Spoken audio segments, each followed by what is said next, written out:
Hello everyone and welcome to utter study point. और स्वागत है आपका क्लास 12th की रिवीजन सीरीज़ में, जिसमें आज हम बात करेंगे चैप्टर नंबर 7, जिसका नाम है प्रत्यावर्ती धारा यानी कि अल्टरनेटिंग करंट। ऐसी करंट क्या होता है और उससे जुड़े जितने भी फिनोमेना है उसकी हम इस चैप्टर में, इस वीडियो में बात करेंगे। तो शुरुआत के तौर पे हम देखते हैं कि जो धारा है वो दो प्रकार की होती है। पहली होती है दिष्ट धारा, यानी कि डायरेक्ट करंट, और सेकंड होती है प्रत्यावर्ती धारा। यानी एसी करंट। ठीक है, तो देखिए दिष्ट धारा क्या होती है कि वह धारा जो कि अपनी दिशा नहीं बदले। अब दिशा नहीं बदले तो क्या वह परिमाण बदल सकती है? तो बिल्कुल, जैसे कि ये हो गया मान, और अगर इस प्रकार भी ग्राफ है तो वो भी मान होगा। और इसके अलावा अगर मान लो कि कुछ इस प्रकार भी अगर बदल रहा है तो ये सभी उदाहरण किसके होंगे? दिष्ट धारा के होंगे। क्योंकि देखिए जो टाइम के साथ है वो उनका एम्पलीट्यूड जो है वो कम या ज़्यादा हो रहा है, लेकिन टाइम के पर्सपेक्टिव में उनकी दिशा नहीं बदल रही है।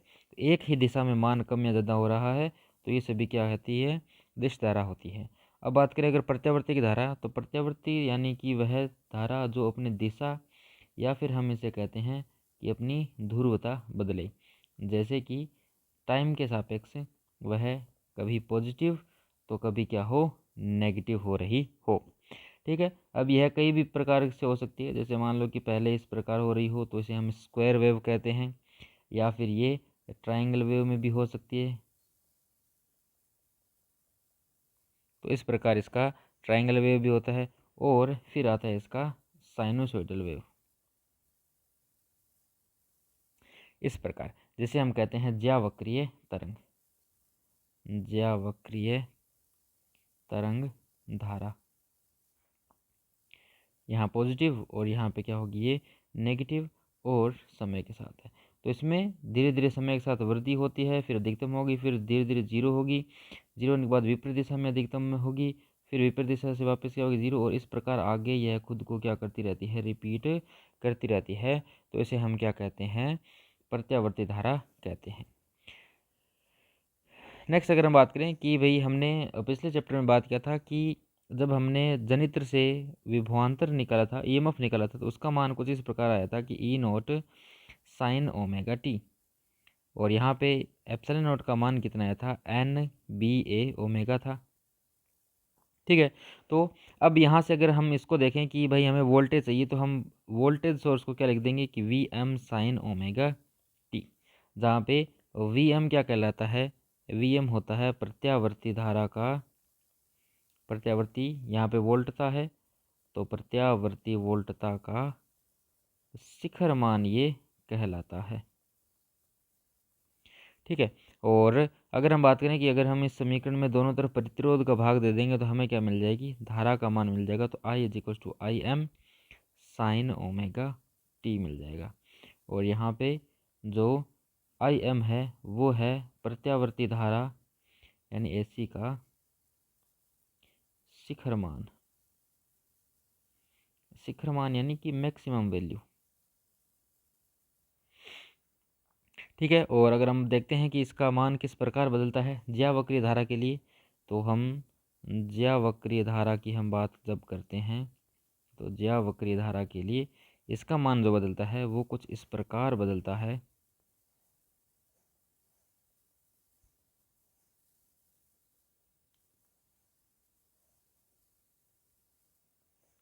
यहाँ हम बात करते हैं समय की, यहाँ ओमेगा टी कोण, और ये हो गया इसका साइन वेव फलन, और धारा का मान कितना हो जाएगा? I is equal to I M sine omega T. ठीक है, तो जब हम बात करते हैं शुरुआत में टी बराबर जीरो पर इसका मान जीरो होगा, साइन का मान भी जीरो होगा, और आई का मान भी कितना हो जाएगा? जीरो हो जाएगा। और यदि समय का मान टी बराबर टी बाई फोर है, देखिए कैपिटल टी यहाँ है पूरे चक्र में लगा गया समय, है ना। पूरे एक चक्र में अगर टी समय लगता है तो उसका आवर्तकाल कहलाता है कि वह कितनी समय बाद खुद को रिपीट करता है। तो जब t/4 होता है तब ओमेगा टी का मान कितना हो जाएगा π/2, और साइन π/2 होता है 1, यानी इसका मान क्या हो जाएगा अधिकतम I एम्पेयर चला जाएगा। फिर अगर हम बात करते हैं कि t/2 पे यानी आधे चक्र पे क्या होगा कि वापस जो ओमेगा टी है उसका मान क्या होगा पाई, और इसका मान कितना हो जाएगा 0, और ये भी क्या हो जाएगा 0। फिर आधे चक्र और आगे यानी कि ये हो गया पौना चक्र, और इसमें जो थीटा है वो कितना हो जाएगा 3π/2, और साइन का मान कितना हो जाएगा -1, और इसकी वैल्यू हो जाएगी माइनस में मैक्सिमम। फिर जो टोटल आवर्तकाल t है उस समय पर इसका मान 2π हो जाएगा, ये 0 हो जाएगा, ये 0 हो जाएगा। फिर इसके बाद ये सेम प्रोसेस क्या होता है रिपीट होता रहता है और चलता रहता है। फिर नेक्स्ट अगर हम बात करें कि प्रत्यावर्ती धारा या फिर जो वोल्टता होती है, प्रत्यावर्ती धारा या फिर जो वोल्टता है, इनके मान को किस प्रकार दर्शाया जाता है। तो देखिए धारा का जो मान है वो होता है Im साइन ओमेगा टी, और इसे हम कहते हैं धारा का तात्क्षणिक मान। तात्क्षणिक मान यानी किसी भी क्षण t पर इसका जो पूरा मान है वो हम इस प्रकार लिखते हैं गणितीय रूप में। और अगर मैं कहूँ इसी प्रकार वोल्टेज में, तो वोल्टेज में क्या हो जाएगा Vm साइन ओमेगा टी। इस प्रकार हम इसका क्या लिखते हैं तात्क्षणिक मान, ये धारा का हो गया, और ये तात्क्षणिक मान हो जाएगा किसका वोल्टता का या फिर विभवांतर का। ठीक है। अब देखिए यदि इनके बीच कोण में कुछ अंतर हमें मिलता है तो हम इसका मान क्या लिखते हैं V बराबर Vm sine omega T plus phi होता है, और फाई भी क्या है एक कोण है जिसे हम कहते हैं कलांतर, यानी कि कला कोणों का अंतर होता है, ये कला कोणों का अंतर। अब देखिए जैसे कि मान लो कि V जो है वो वाइब्रेट होना स्टार्ट हो गई है, V का सिग्नल स्टार्ट हो गया है, लेकिन धारा हो सकती है यहाँ से स्टार्ट हो या फिर उसके t/4 के बाद स्टार्ट हो, तो उनके जो कंपन हैं वो कहीं ना कहीं एक दूसरे के पश्चता में रह सकते हैं, यानी कि कभी धारा आगे हो सकती है, कभी वोल्टेज पीछे हो सकता है। तो इनकी जो कला है, इन कला के बीच का जो कोण का अंतर है उसे हम कहते हैं कला अंतर, जिसे हम फाई से दर्शाते हैं। ठीक है। और नेक्स्ट अगर हम बात करें कि इनका औसत मान कितना होता है, अगर हम धारा परिवर्तित है तो परिवर्तित के लिए हमें एक एग्जैक्ट वैल्यू चाहिए कि भाई इसका मान कितना है, तो इसके वैल्यू निकालने के लिए हम क्या करते हैं इसका एक औसत मान ज्ञात करते हैं कि भाई इतनी धारा यहाँ पर मौजूद होनी चाहिए, तो यह इसका औसत मान होता है। अब देखिए किसी भी फलन का औसत मान जो है उसे किस प्रकार ज्ञात किया जा सकता है, तो धारा का जो औसत मान होता है उसे ज्ञात करते हैं हम, समाकलन करेंगे किसका I इंटू डी टी का, समय के साथ टोटल उसका धारा का मान यानी कुल धारा का मान अपॉन क्या हो जाएगा टोटल समय, 0 से लेकर t यानी कि एक आवर्तकाल के लिए हम इसकी बात करते हैं। यहाँ पर अगर हम इसका तात्क्षणिक मान रखते हैं और इसे जब हम हल करते हैं तो हल करने के बाद हमें इसका जो मान है औसत मान जो है वो कितना मिलता है 0 मिलता है, यानी कि टोटल जो I एवरेज है वो कितना आता है 0 आता है। और इसका प्रूफ भी हम दे सकते हैं।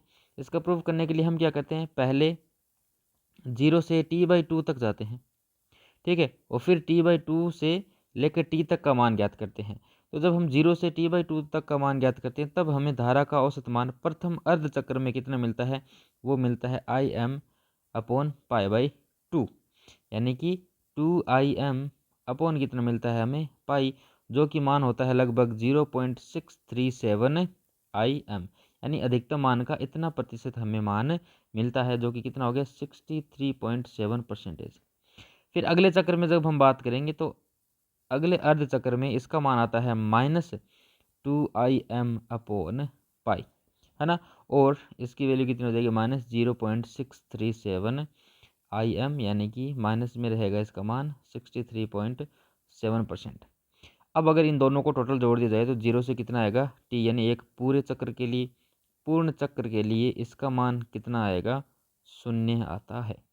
तो जब मान 0 हो गया इसका मतलब ये हुआ कि वहाँ कोई धारा बहती नहीं है, लेकिन हमें पता है कि धारा तो बहती है, इसलिए धारा के मान को जानने के लिए हम एक नए मेथड का उपयोग करते हैं जिसे हम कहते हैं RMS मान, वर्ग माध्य मूल मान, यानी कि root mean square value, RMS मान। RMS मान में हम क्या करते हैं कि धारा का RMS मान जो होता है वो होता है, पहले हम करते हैं धारा का स्क्वायर, ठीक है, पहले हम स्क्वायर करेंगे, फिर हम मीन लेंगे यानी उसका औसत ज्ञात करेंगे, फिर हम क्या करते हैं उसका रूट ज्ञात करते हैं। इसका फ़ायदा ये है कि देखिए जैसे कि इस प्रकार होता है तो इसका अगर हम स्क्वायर कर देंगे तो धारा इस प्रकार बन जाएगी, और इसका जब हम औसत लेते हैं तब हमें कुछ एक वैल्यू मिलती है, फिर हम उसका क्या लेते हैं रूट, तब हमें एक एग्जैक्ट वैल्यू जो है वो हमें मिलती है जो कि औसत की बजाय सही रहती है। इसका अगर हम मान ज्ञात करते हैं तो हमें पता है कि पहले हम क्या करेंगे आई का स्क्वायर करेंगे जो कि कितना हो जाएगा 0 से लेकर टी तक I square into D T upon कितना हो जाएगा 0 से लेकर कुल समय इसका औसत। इसका जब हम माध्य मान ज्ञात करेंगे फिर जब हम उसका रूट लेते हैं तब हमें जो मान मिलता है वो इसका आरएमएस मान कहलाता है। तो फाइनली हमारे पास इसका आरएमएस मान जो है वो आता है आई एम का 1/√2 यानी कि 0.707 ऑफ आई एम, यानी अधिकतम मान का कितना होता है 70.7%। इतना मान हमें मिलता है, यानी कि जो हमें फ्लक्चुएशन मिल रहे हैं उस फ्लक्चुएशन का 70% जो मान है वो हमें वहाँ पर मिलता है। यानी अधिकतम मान तो जाएगा ऊपर और नीचे, लेकिन हमें इसका 70% जो मान है वो हमें एक्यूरेट मान मिल जाता है। यानी कि अगर हम यहाँ से देखना चाहें कि जो अधिकतम वोल्टेज है वो कितना जाएगा, अगर हमारे घरों पे 220 वोल्ट आ रहा है, हम कहते हैं कि घरों में कितने बिजली है, कितना विभवांतर है 220 वोल्ट, तो उसका अधिकतम मान 220 नहीं है। इसका ये तो कौन सा मान होता है, ये होता है हमेशा आर एम एस मान, यानी घरेलू बिजली जो होती है उसका आर एम एस मान आता है। तो ये तो वोल्टेज है तो वी आर एम एस हो गया, लेकिन इसका अधिकतम मान कितना जा सकता है, तो वी एम बराबर क्या हो जाएगा, देखिए यहाँ से √2 गुणा कितना हो जाएगा वी आर एम एस, और आर एम एस का मान कितना 220 इंटू √2, यानी कि इसका अधिकतम मान कितना आएगा लगभग 311 वोल्ट। यानी कि जब हम इसे छूते हैं तब हमें जो करंट झटका लगता है वो 311 वोल्ट तक का लग सकता है, जो कि उसका अधिकतम मान होता है, और वो हर क्षण अपने अधिकतम मान तक पहुंचता रहता है। नेक्स्ट हम बात करते हैं कि इसकी कुछ विशेषताएं हैं, उसमें हम देखेंगे कि इसका लाभ क्या है और इसकी हानियाँ क्या क्या होती है। तो लाभ में हम जानते हैं कि प्रत्यावर्ती वोल्टता को दिष्ट कार्य की सहायता से आसानी से दिष्ट वोल्टता में बदल सकते हैं। इसे हम एसी से डीसी में कभी भी बदल सकते हैं। फिर है कि ट्रांसफार्मर की सहायता से प्रत्यावर्ती वोल्टता को कम या ज़्यादा किया जा सकता है। इसकी जो वैल्यू है उसे हम कम या फिर ज़्यादा कर सकते हैं, ठीक है। और प्रत्यावर्ती धारा जनित्र एवं मोटर अधिक दृढ़ एवं प्रचालन में अधिक सुविधाजनक होते हैं, यानी ये है इजी टू एक्सेस, ये हमारे लिए इजी टू यूज़ पड़ता है, इसलिए हम इसका इस्तेमाल करते हैं। तो ये इसका क्या लाभ है। हानि में अगर हम देखा जाए तो हानि में ये है कि इसका जो मान है वो हमें 70% लगभग मिलता है, तो अधिकतम मान तो इससे क्या रहता है ज़्यादा रहता है। दूसरा है त्वचिक प्रभाव। त्वचिक प्रभाव, इस प्रभाव में क्या होता है कि प्रत्यावर्ती धारा का प्रवाह चालक के पृष्ठ पर ही होता है, इसलिए मोटे चालक को बहुत सारे पतले तारों से मिलाकर बनाया जाता है, क्योंकि तार के बाहर ही इसका क्या रहता है गमन रहता है। फिर अगर और नेक्स्ट बात करें तो प्रत्यावर्ती वोल्टता से पदार्थों का विद्युत अपघट्य नहीं होता है ना। इसका विद्युत अपघट्य जैसे कि हम सेलों में घटना देखते हैं तो वो सेलों की घटना इसमें नहीं हो सकती है। फिर है कि प्रत्यावर्ती वोल्टता से विद्युत चुंबक नहीं बनाए जा सकते, इनसे हम चुंबक नहीं बना सकते। चुंबक के लिए हमें कौन सा करंट चाहिए, डीसी करंट ही चाहिए, क्योंकि इसमें बार बार जो दिशा है वो बदल रही है, तो इलेक्ट्रॉन का जो द्विध्रुव होगा वो बार बार अपनी दिशा चेंज करता रहेगा, जिससे कि वह स्थायी चुंबकत्व में नहीं रह सकता है। नेक्स्ट हम बात करते हैं, अगला जो टॉपिक है वो है फेजर आरेख। नेक्स्ट है फेजर आरेख या फिर फेजर ग्राफ। और फेजर ग्राफ इसे कला आरेख भी कहते हैं, कला आरेख। अब देखिए जैसा कि मैंने बताया था कि जो विभवांतर है और धारा है उसके अंदर कुछ कला का अंतर रहता है। तो अगर मान लो कि कुछ इस प्रकार धारा और विभवांतर चल रहे हैं तो इनमें डिफ्रेंशिएट कर पाना मुश्किल रहता है कि कौन आगे है कौन पीछे है। तो फेजर ने क्या किया, इस फेजर आरेख में हम क्या करते हैं कि इन्हें हम सदिश के रूप में दर्शा देते हैं, और उन सदिश के जो कोण हैं वो फिर हमें आगे या पीछे दिख जाते हैं। तो प्रत्यावर्ती वोल्टता और प्रत्यावर्ती जो धारा है वो दोनों अदिश राशियाँ होती है, लेकिन उन्हें सदिश रूप में व्यक्त करने का जो तरीका होता है वो फेज़र कहलाता है। तो सबसे पहले अगर हम बात करें फर्स्ट की, कि जैसे प्रत्यावर्ती वोल्टता कितनी है, V बराबर V M sine omega T है, और धारा है वो I बराबर क्या होती है, आई एम साइन ओमेगा टी। इसके लिए अगर हम मैं फेज़र आरेख दर्शाऊं तो इसका मान कितना होगा, ये है एक्स एक्सिस और ये है वाई एक्सिस। एक्स एक्सिस में देखिए कि किसी कोण पर, कोण का मान कितना, ओमेगा टी, तो यहाँ से कुछ कोण के मान पर क्या रहेगा, ओमेगा टी, और यहाँ पे क्या रहेगा, वी, ये है वी, और इससे थोड़ा सा कम रहेगा क्या, धारा आई, क्योंकि हम जानते हैं वी बराबर क्या होती है, आई इंटू आर। तो आई के साथ प्रतिरोध गुणा होने के बाद क्या मिलता है, हमें विभव मिलता है, इसलिए इसका मान हमेशा क्या रहता है, ज़्यादा रहता है। फिर अगर हम इनके मानों को, जैसे मान लो कि थीटा बदलने से इनके मान बदलते हैं, तो इसका मान कब तक बदल सकता है, जब तक ये कि पूरे एक सर्कल में ना चल जाए। और इसके लिए क्या होगा, एक और सर्कल बनेगा, ये इन सर्कल में इनकी टोटल वैल्यू क्या हो सकती है, चेंज हो सकती है। तो यहाँ से अगर हम देखें तो ये हो गया इसकी धारा का मान, और ये हो गया इसके वोल्टेज का मान।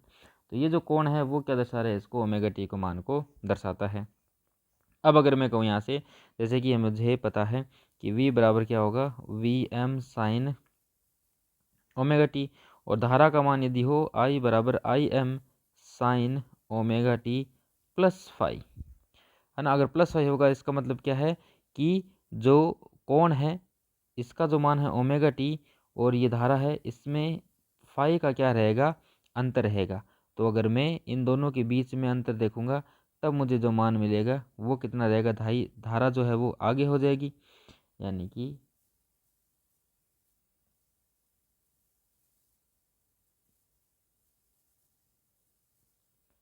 चलो मैं नहीं बना देता हूँ यहाँ पर।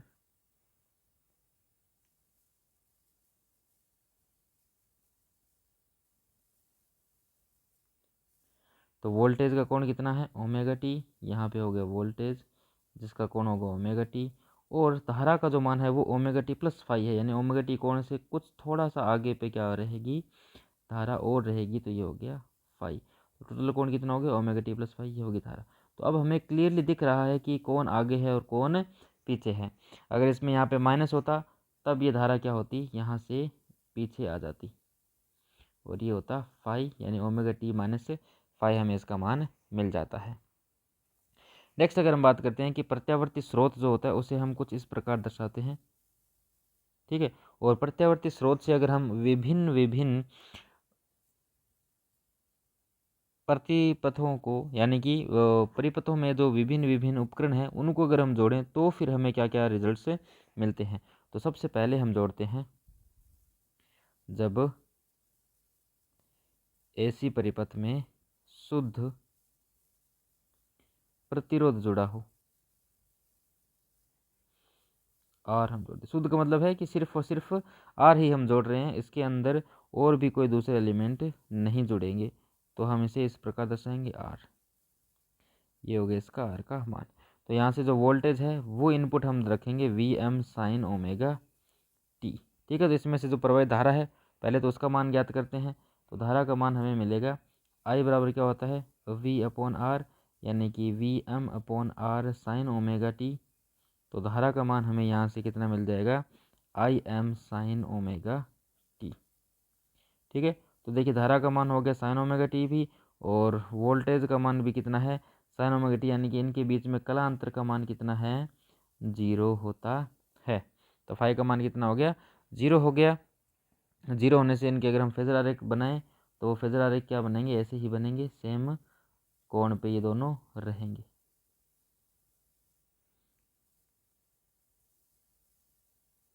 तो यहाँ होगा V और यहाँ तक होगा I, और इनका कोण कितना है, ओमेगा टी है, ठीक है। और अगर हम बात करें कि इसकी जो प्रतिरोध है उसकी आवृत्ति पर अगर निर्भरता होगी, ओमेगा, यानी कि ओमेगा क्या होता है, 2πf होता है, तो फ्रीक्वेंसी पर इसकी जो निर्भरता है वो नहीं रहती है, यानी कि प्रतिरोध का मान आवृत्ति पर निर्भर नहीं करता है, तो यहाँ से इसका जो मान है वो क्या रहेगा, फिक्स रहेगा। यह है फ्रीक्वेंसी और यहाँ से इसका मान हम ज्ञात कर लेते हैं। फिर अगर हम बात करें कि इसके जो परिपथ है वो, उसमें जो धारा प्रवाहित हो रही है उसके अंदर शक्ति का कितना क्षय होगा, तो पावर जो होती है P, उसका मान होता है V इंटू आई। हम यहाँ पे V का मान रखेंगे और I का मान रखेंगे, तो P बराबर कितना हो जाएगा, V M sine omega T dot कितना हो जाएगा, I M sine omega T, और इसका मान हो जाएगा V M I M sine square omega T. अब ये साइन जो पावर है वो भी तो क्या है, परिवर्ती फलन है, इसलिए हम इसका क्या मान ज्ञात करते हैं, इसका औसत मान ज्ञात करते हैं, यानी इसकी औसत शक्ति हम ज्ञात करेंगे।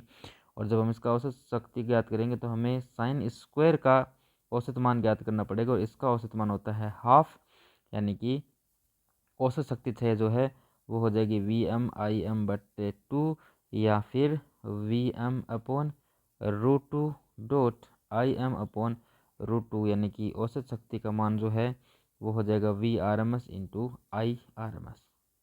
अगर शुद्ध प्रतिरोध जुड़ा हुआ हो तब हम इसकी बात कर रहे हैं। सेकंड एलिमेंट अगर हम जोड़ें, सेकंड जो है वो है यदि शुद्ध प्रेरकत्व जुड़ा हो, यदि शुद्ध प्रेरकत्व जुड़ा हो। प्रेरकत्व यानी कि कुंडली अगर हम यहाँ पे जोड़ रहे हैं जिसका स्व प्रेरकत्व कितना है, L है, और इसे हमने क्या कर दिया है, एक प्रत्यावर्ती वोल्टा स्रोत से जोड़ दिया है, जिसका मान कितना रखेंगे, V बराबर V M sine omega T है। ठीक है, अब हमें क्या ज्ञात करना है कि इसके अंदर बहने वाली धारा का मान ज्ञात करना है, I का मान।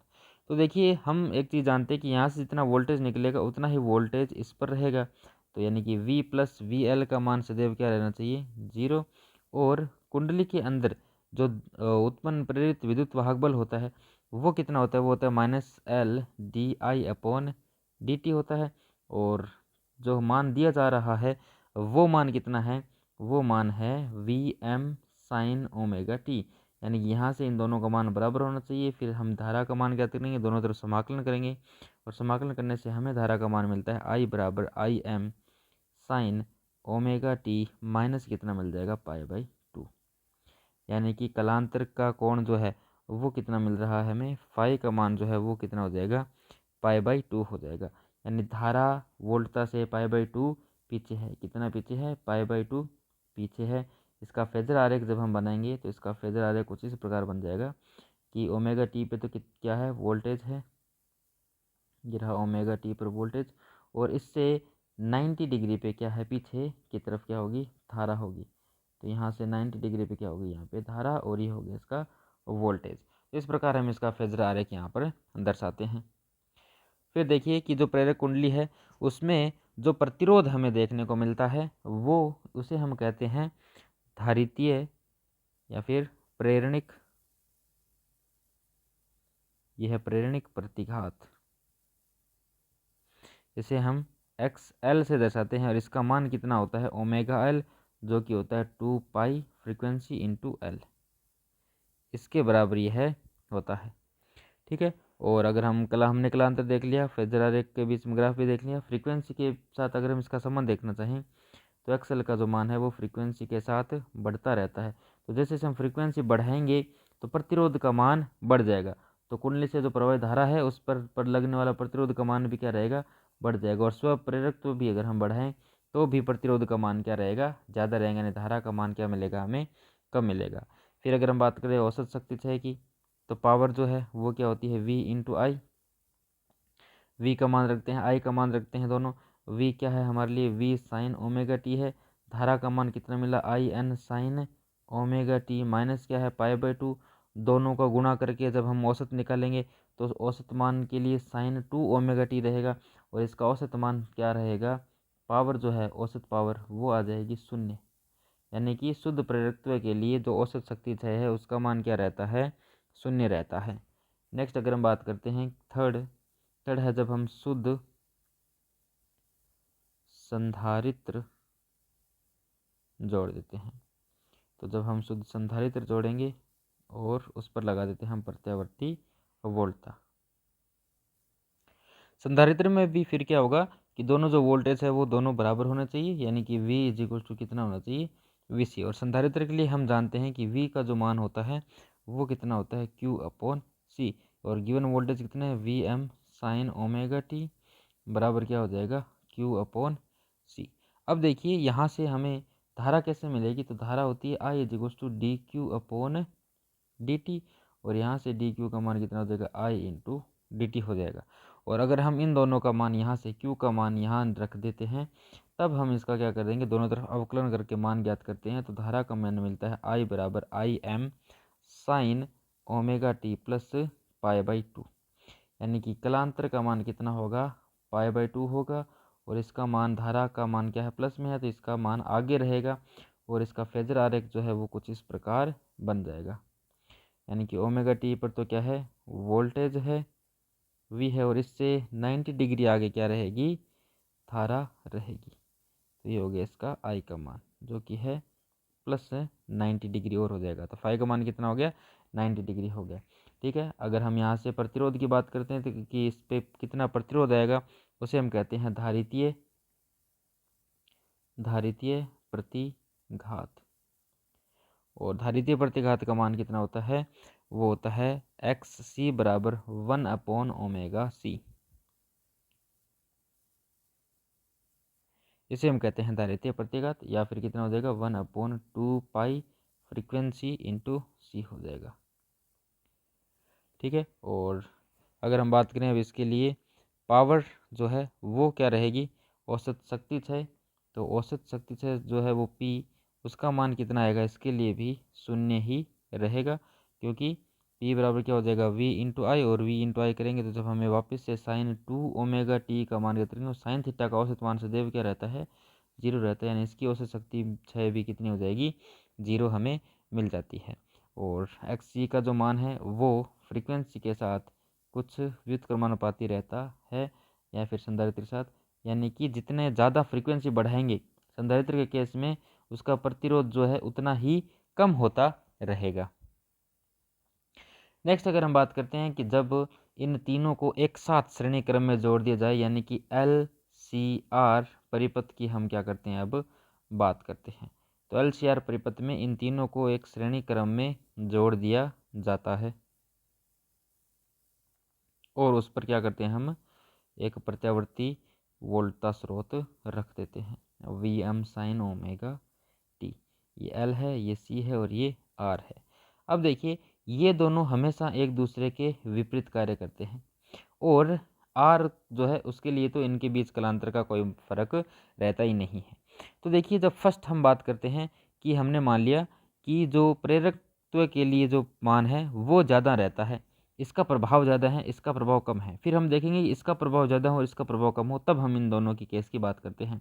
तो फर्स्ट जब हम देखते हैं कि जब वी एल जो है उसका मान क्या रहे, ज़्यादा रहेगा, तब जो फेजर आरेख है वो क्या रहेगा, क्योंकि इसका मान आ गया तो इसका मतलब धारा क्या रहेगी, इसके लिए पीछे रहेगी। तो ये धारा हो गया आई का मान, जो कि है यहाँ पे वोल्टेज का, प्रतिरोध के लिए वोल्टेज, और इसके लिए धारा का मान सेम रहेगा।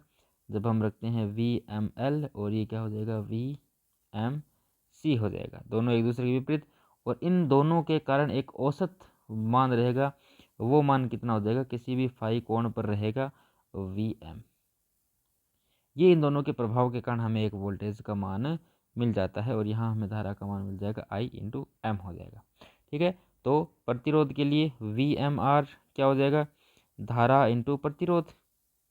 और संधारित्र के लिए कितना हो जाएगा, धारा इंटू इसका प्रतिरोध, है ना, धारितीय प्रतिघात। और प्रेरकत्व के लिए क्या हो जाएगा, I M into x L. ये तीनों वोल्टेज हमें यहाँ पर मिलते हैं, क्योंकि श्रेणी क्रम में वोल्टेज क्या रहता है, अलग अलग रहता है। तो इसका वोल्टेज अलग होगा, इसका वोल्टेज अलग होगा, इसका वोल्टेज अलग होगा, तीनों के मान हम यहाँ से ज्ञात कर सकते हैं। फिर अगर हम इसकी वैल्यू ज्ञात करेंगे कि वी एम जो है वो कितना मान रहेगा, तीनों को एक साथ रख देंगे तो सभी को मान जोड़ेंगे, और वो हो जाएगा V M R square plus V M L minus क्या हो जाएगा, वी एम सी का स्क्वायर। और अगर हम इसे हल करते हैं तो हमें यहाँ से आई एम का मान जो है वो मिल जाएगा V M upon under root R square plus X L minus X C का होल स्क्वायर, यानी कि वी एम अपॉन जेड। और जेड यहाँ पे जो है उसे हम कहते हैं प्रतिबाधा, तीनों एक साथ श्रेणी क्रम में जुड़ने से जो हमें प्रतिबाधा मिलती है उसे हम जेड कहते हैं। और जेड का मान यहाँ से कितना हो जाएगा, √r² प्लस XL-XC का होल स्क्वायर। इसका मान अगर प्रभाव भी हमने ज़्यादा लिया इसलिए इसमें से हम इसको क्या कर रहे हैं, माइनस कर देते हैं। और नेक्स्ट अगर हम बात करें कि जो इन तीनों से गुजरने वाली धारा है और उसका वोल्टेज है उसके बीच में कलांतर कितने का होगा, तो इसके कलांतर के लिए हम क्या करेंगे, ω t माइनस कितना हो जाएगा, ω t माइनस 5 रहेगा। और इस कलांतर का मान जब हम ज्ञात करेंगे तो कितना मिल जाएगा, tan phi। देखिए कोण जो था वो थीटा से हम यहाँ से ज्ञात कर लेंगे tan phi में, ये है कलांतर, इसका मान हम ज्ञात करेंगे tan थीटा से। और tan थीटा बराबर कितना हो जाएगा, VML minus VMC upon VMR। ये कितना है, VML और ये है VMC, इसमें से दोनों माइनस होंगे तब जो मान बचेगा ऊपर की तरफ ये हो जाएगा, और अपॉन में क्या हो जाएगा, VMR हो जाएगा। ठीक है, और यहाँ से अगर हम देखें मान तो इसको अगर सिंप्लीफाई करें v और इनके मान रख देते हैं तो tan phi का मान कितना हो जाएगा, XL-XC अपॉन कितना हो जाएगा, R। और यहाँ से हम कोण का मान ज्ञात कर देंगे जो कि कितना हो जाएगा, tan इनवर्स XL-XC/R। ये मान हमें क्या रखना है, याद रखना है। फिर अगर हम इसका फेजर आरेख बनाना चाहें तो फेजर आरेख क्या होगा कि फेजर आरेख के लिए ये एक्सिस y हो गई, ये x एक्सिस हो गई, x और y। अब देखिए x और y से किसी फाई कोण पर तो क्या रहेगा, इसका मान रहेगा VMR का, और VMR से 90 डिग्री आगे रहेगा कौन सा, VML, क्योंकि यहाँ पे हमने धारा का मान फिक्स कर दिया। ये धारा है, प्रेरण में धारा पीछे रहती है, वोल्टेज आगे तो वोल्टेज आगे हो गया, और संधारित्र में धारा आगे रहती है वोल्टेज पीछे, और कितने का π/2, तो ये दोनों क्या रह गए, आमने सामने हो गए, ये दोनों एक दूसरे के आमने सामने, VMC और ये VML, इनके बीच कोण कितना रहेगा, 90, इसके लिए कोण कितना रहेगा, 90। और इन दोनों के कारण जो इन दोनों का प्रभावी है वो जो मान है वो यहाँ से फाई कोण बनाएगा इसके साथ, किसके साथ, धारा के साथ फाई कोण, ये हो गया VM। अंततः जो वोल्टेज रहेगा वो इतना मान हमें मिल जाता है। तो ये हो गया इसका फेजर आरेख। ठीक है, और नेक्स्ट अगर हम बात करते हैं कि यदि VMC ज़्यादा होता VML से तब मान क्या रहता, तब देखिए जो मान है वो प्रभाव जो है वो क्या हो जाएगा, इन दोनों के प्रभाव से पहले हमें ऊपर मान मिलता, अब क्या हो जाएगा, इसका प्रभाव ज़्यादा है, VMC का मान ज़्यादा है VML से, तो इसका प्रभावी जो मान होगा वो नीचे रह जाएगा, फाई का मान नेगेटिव में हमें देखने को मिलेगा, ये धारा का मान हो जाएगा, और ये इस प्रकार हमें ग्राफ मिलता है, ये हो गया VM।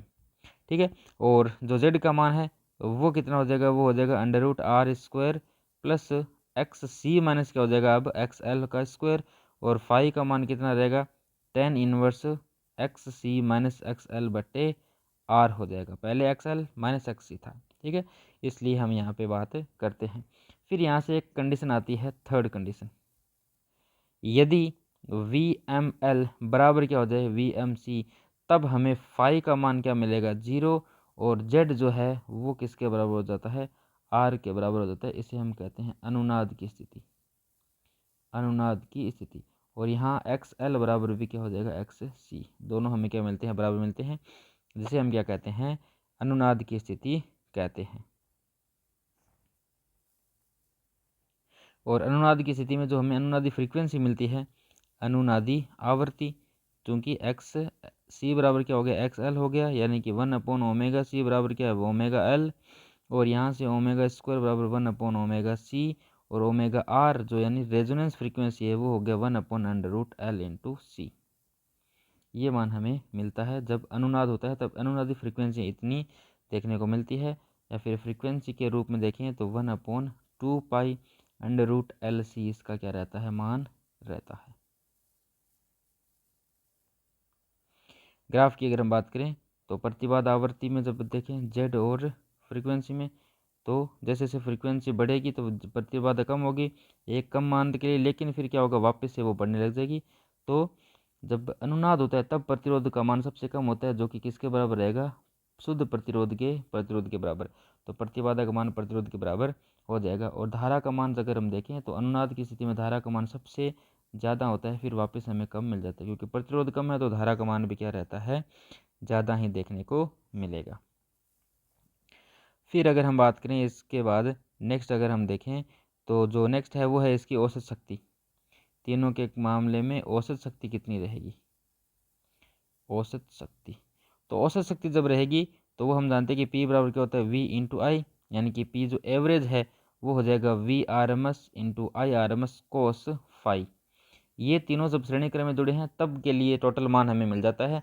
अब इसमें फर्स्ट कंडीशन जो है वो अगर सिर्फ R जुड़ा हो तो फाई का मान कितना हो जाएगा 0 और कोस फाई कितना हो गया 1, यानी कि P का मान कितना हो गया V RMS इंटू आई RMS। सेकेंड है जब शुद्ध प्रेरक तो जुड़ा हो L जुड़ा हो तब हमें पता है कि फाई का मान क्या रहता है π/2 और कोस π/2 कितना होता है 0, यानी औसत शक्ति का मान कितना हो जाएगा 0।